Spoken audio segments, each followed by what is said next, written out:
Hi guys, today I'll be discussing President Biden's inaugural address as well as the rhetoric he used to promote his strong ideas in the country.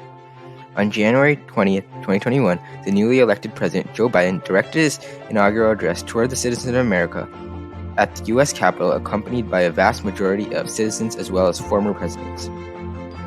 More importantly, our president expresses that even though we as a country may need assistance now, together as citizens we can make America a better place for everyone in the following years.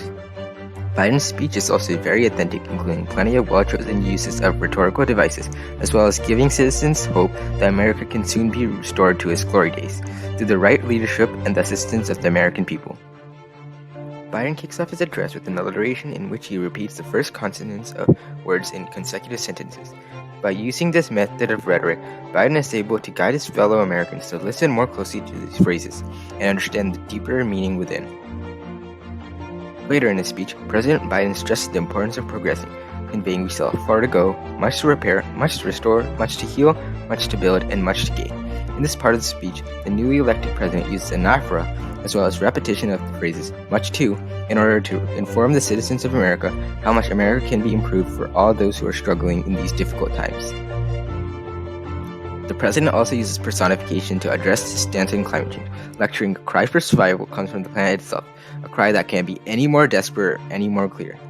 Elaborating on global warming, Biden is able to give the Earth human-like qualities. Through hints and phrases such as the cry for survival, our president is able to establish comparable emotions for citizens.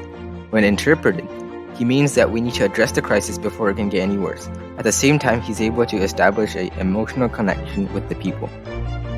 Additionally, our president acknowledges the contrasting situations in America through his use of juxtaposition, expressing our history has been a constant struggle between the American ideal that we're all created equal and the harsh, ugly reality that racism, nativism, fear, and demonization have long torn us apart.